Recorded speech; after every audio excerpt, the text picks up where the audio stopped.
Welcome, everybody, to Midday Magazine for this Thursday, January 9th, 2025. Have your host, James J. Malouf here. Welcoming into the studio, our good friend, Matt Lippert, UW-Madison Extension, Wood County's ag agent and educator. Matt, it is always good to have you with us. Thanks for being here. Thank you. Good to be with you, James. Appreciate the time. I wanted to start off right away, Matt, talking a little bit about sustainability and how that is impacting our 2025. Sure. So we talk about sustainability quite a bit in our extension programming, and we often talk about a three-legged stool. So there's different views on what sustainability is, but certainly a lot of people who are consumers of agriculture have a desire that agriculture should be sustainable. And I think that's why we see interest in things like organics, perceived to be maybe more sustainable, concern about, maybe greenhouse emissions from agriculture, not sustainable. Of course, if you have life, you're going to be emitting greenhouse gases, but also there's a circle there, right? So agriculture is very integrally involved in that relationship. But I talked about the stool. So we talk about like a farmer definitely needs to survive in our kind of free market economy. We need economic sustainability. And then it should not be at the expense of environmental sustainability. And then the third one that challenges people is their sense of social sustainability. So I'll use the dairy industry because I know it so well. Dairy farms have gotten significantly bigger. And it's in much of agriculture, that's the case. And so that means a social impact of that is if there's bigger farms, there's also fewer farms. And so that means it affects rural communities. There get to be fewer farm families. If a farmer can own large equipment and harvest thousands of acres when just a generation before they were maybe not even managing 100 acres, you lose families by maybe a factor of 10 or more. And so that affects rural school districts. It affects rural retail business. And then I think another social aspect is a large dairy may be not being harmful environmentally, but the neighbor still senses that it's affecting their quality of life from noise or traffic, or because it's a big business. So there's those three aspects that I would encourage everyone to look at and think about when they think about sustainability. Is farmers need it to be economically viable. Certainly for the long run in the future, that needs to definitely combine with environmental sustainability. And then, as I said, social comment, what people feel about agriculture as well. I got a chance to experience some of this. I was with a group of mainly Canadian dairy farmers in November. We started out in Amsterdam, but we spent the greatest part of our trip in Germany. And so we see a lot, and we were visiting farms. We were farmers, so we did some tourist things, but we visited farms. And certainly the European Economic Union has a lot of different regulations, sensibilities, things that they're looking for in agriculture that are different than in North America with the Canadians, and us in the U.S. different still. So that was a very interesting aspect. Just a couple of follow-up questions on this. So for one, when it comes to that three-legged approach, certainly the ag industry is working hard on that and trying to go forward with it. Are there things we as consumers, we as people on the outside of this that want to support the industry can do to help with that? Being informed, I would imagine that's a big awareness, part of it. Right? Yeah. And and that's not actually it can't be strictly the consumer's job. So what are you going to do? You're going to get on the internet, or you're going to go to your news media, and you're going to vote with your pocketbook when you make choices in the store. But I do. I spend a fair amount of time on Facebook, and these people that have thousands of followers that I guess they're called influencers. The influencers that I follow are fellow dairy farmers, and it's interesting to see some of them get right in your face, challenging. Maybe some people that you describe as an animal rights activist, or someone who thinks that. Who doesn't really know, because they're not really on dairy farms. They still feel they know how, for example, dairy cattle are cared for, or maybe perceived as not cared for.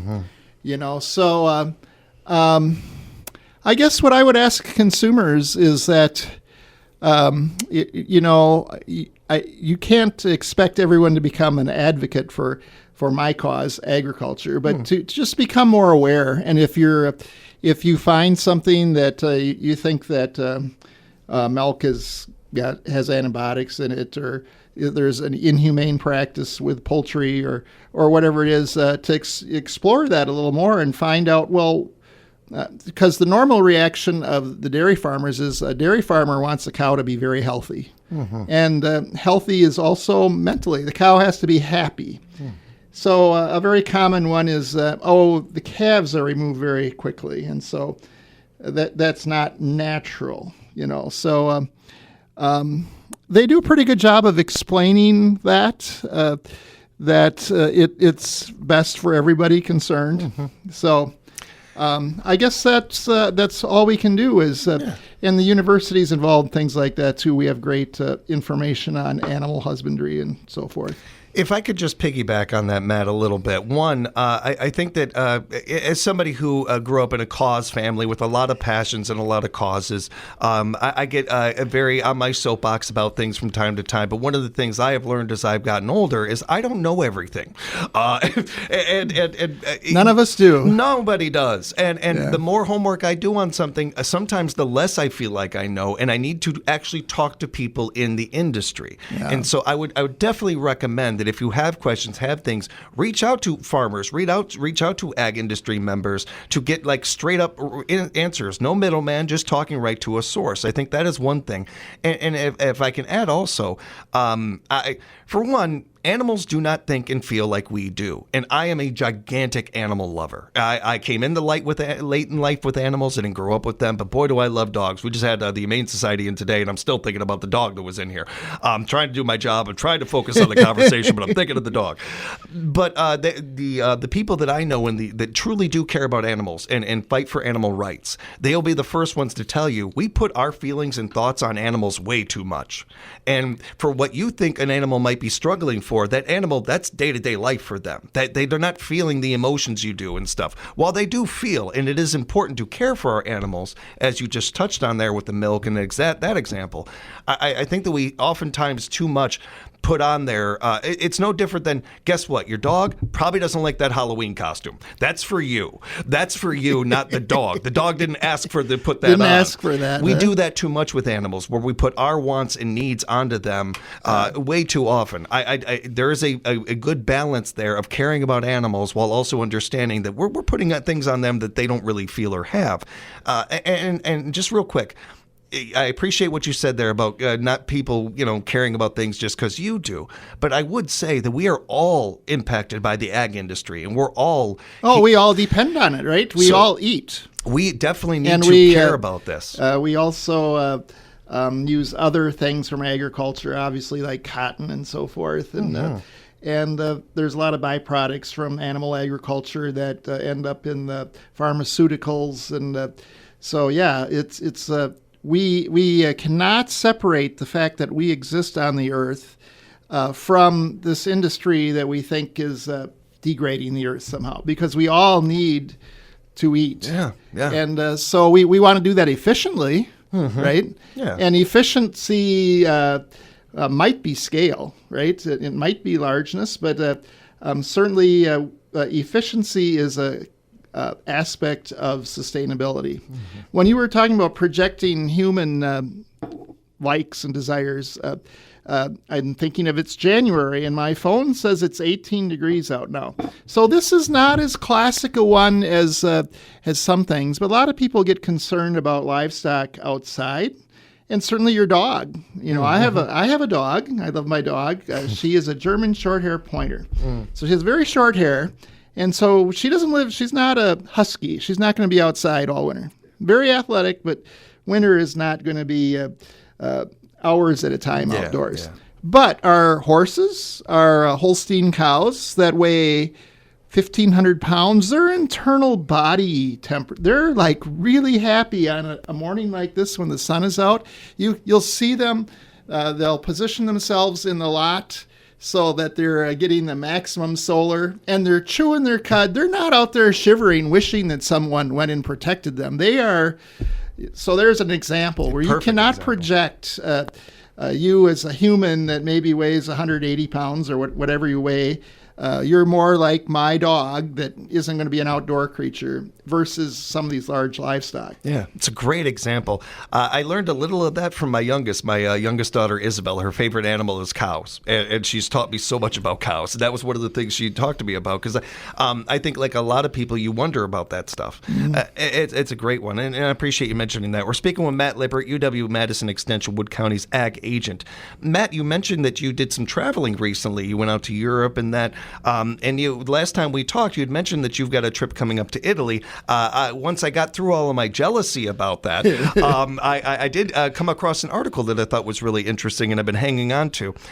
There was a group of 20 Italian farmers that were in Wisconsin over a couple of weeks ago on vacation visiting ag businesses. The tour guide kind of showed them some of the practices and some of the things we do here.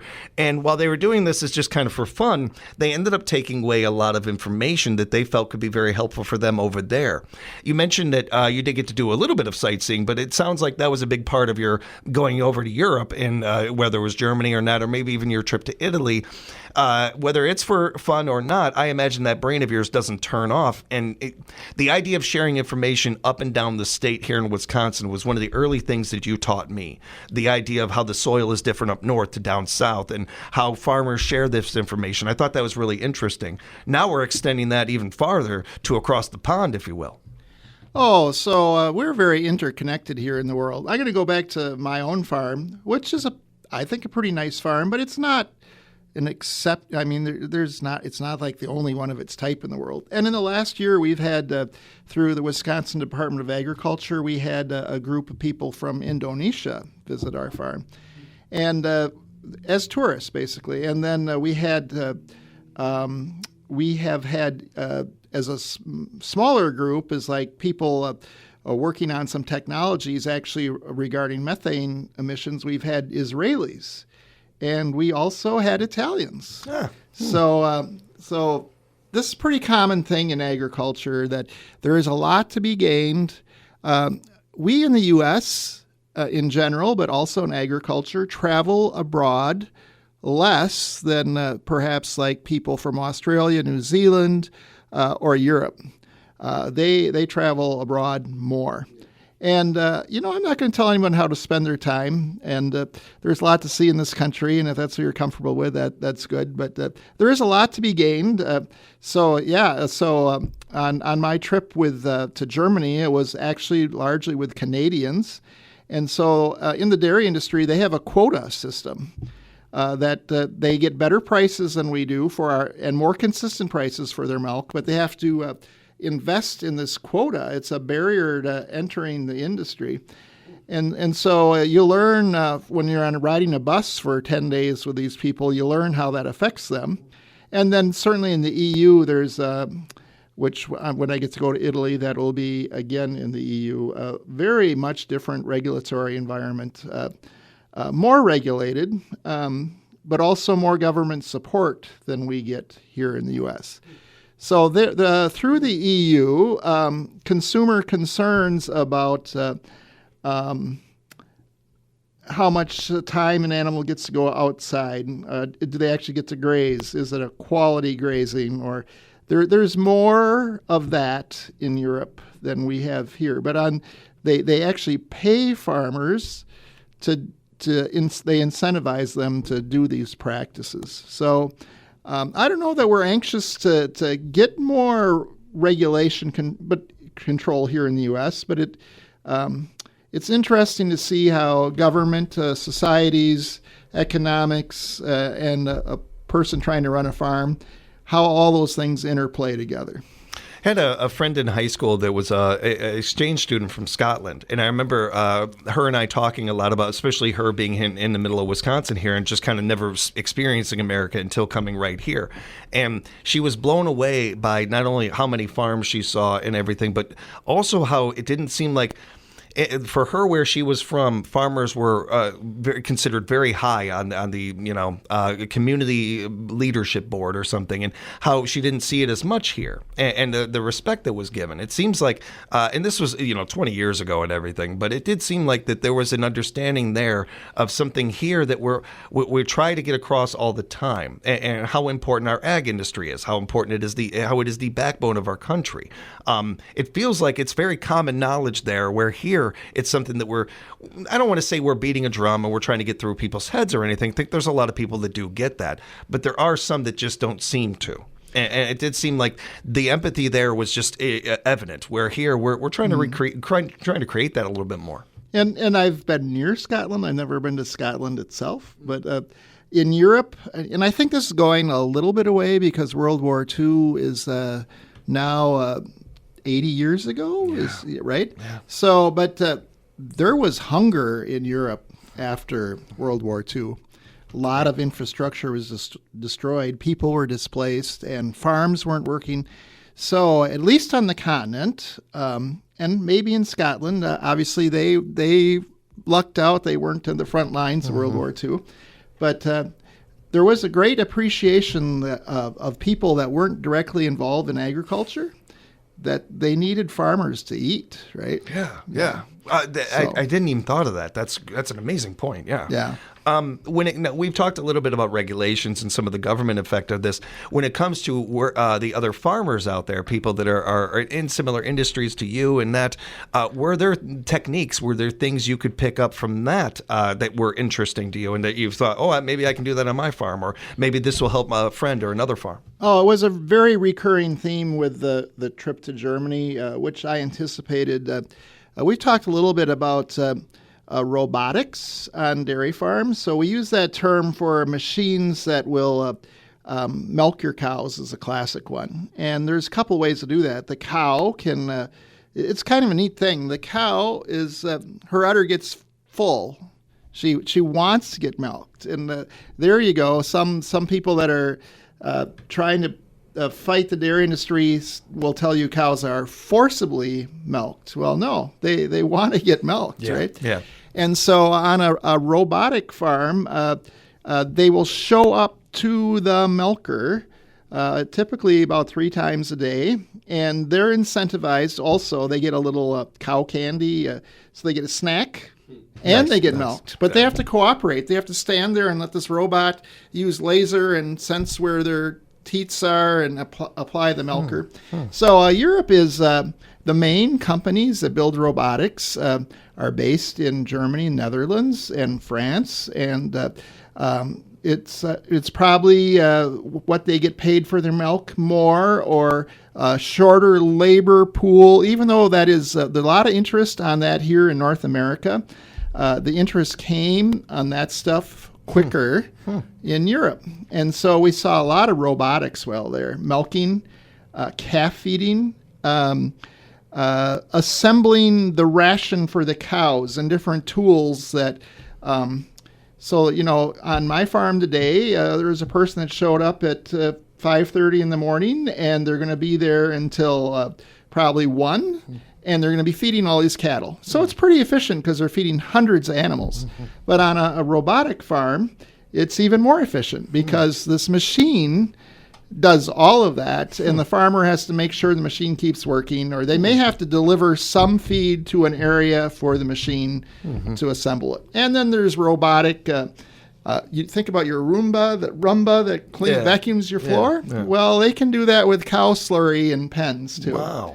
So a lot of robotics. If you think about Europe, kind of a zero population growth. Here in North America too, there's not as many people that want to work outdoors on a day like today as there used to be. And so a lot of interest in robotics and leading us a little bit in that technology of things we got to see. Very interesting, and always an interesting conversation with you, Matt. I really do appreciate the time. Thank you again for everything you shared with us. I want to wish you safe travels, a safe trip and everything. Looking forward to when you get back and I can live vicariously through you on what it was like to be in Italy. We want to remind you that you can find out more about our friends from Extension and all the amazing people that are working over there at extension.wisc.edu. That's extension.wisc.edu. Matt, thank you again for the time. We'll talk again real soon. Thank you, James. We'll have more Midday Magazine coming up for you right here at 97.5 FM, 1320 AM, WFHR. We are locally grown radio.